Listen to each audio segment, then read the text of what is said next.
So Andrew here with the very first tower solo. So today I'm going to be talking about whether it is ethical to catch legendary Pokemon and bend them to your will. So obviously this is something that happens in pretty much every Pokemon game as either part of the story or is something that is highly suggested. So the question that I'm answering today is if it's okay for your 10-year-old character, or really anybody, to be doing such a thing. So I think that a few reasons that this might not be okay would be essentially that these Pokemon are extremely powerful and they control various aspects of how the universe works. And if such a Pokemon is in the hands of a simple human, even if they're very experienced and careful, is that more power than we want to give one person? And I think the answer is yes. So thinking about that, you're not even an adult. You know, your player character is always like 10 or 11 or around there.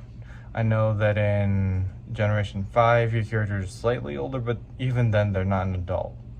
So they're not going to be very responsible with their Pokemon. And obviously the games make you look very responsible because they don't give you the option to like beat them up and such. They only give you the option to make them faint over and over and over. So I don't know if you want to take that at face value or whatever. So that's the first thing.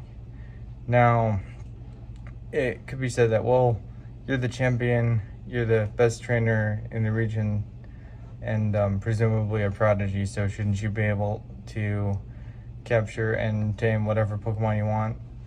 And while that does seem like a logical argument, I also don't think that makes a lot of sense, because I think that there should be restrictions on how powerful of a Pokemon you can have. Because if there's only one of something, you know, let's say there's only one Lugia and this random person has it, if you go up against them in a battle, you won't, you know, unless you have like Ho-Oh or something. Okay, Ho is probably a bad example, but like if you have like some other legendary, then that's how you'd be able to stand a chance against them. You know, because they're just so powerful. Even if we aren't thinking about what they're capable of in terms of like the Pokedex entries or myths or whatever, and we're just looking at like base stat totals and such, they're really powerful. And there's only a few Pokemon that can even come close to rivaling them in terms of power. So I don't think it's fair to give some people an unfair advantage just because they were lucky enough to capture whichever legendary or mythical at the right time.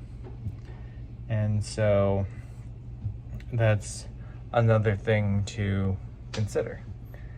So my next reason why I think that it shouldn't be considered ethical to capture a legendary Pokemon is because it really sets a standard that it's okay for us simple people to be controlling something that is so essential to the function of the Pokemon universe.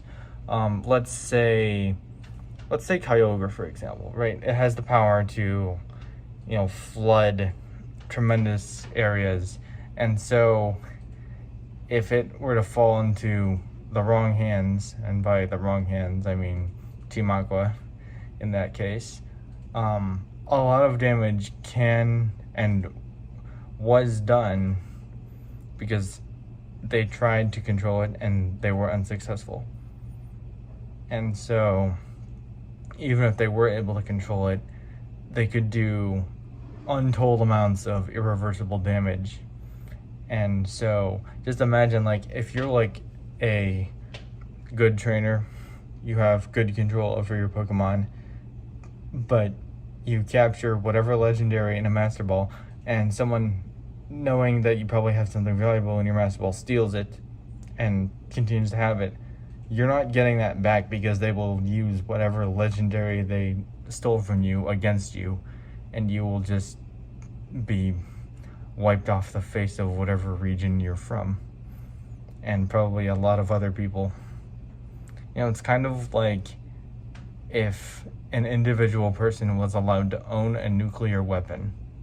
Like, if someone doesn't like you and steals that from you, your city could just be gone, right? And Pokemon can be even more powerful than that. You know, if we're talking like bugs or legendaries, I'm pretty sure that like if we're thinking about like the ones from Sinnoh, like they control time and space, that's more powerful than the most powerful weapon that we could probably ever create. And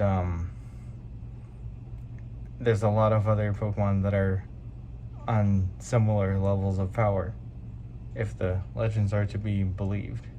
And I believe they can be, especially given like signature moves and that sort of thing.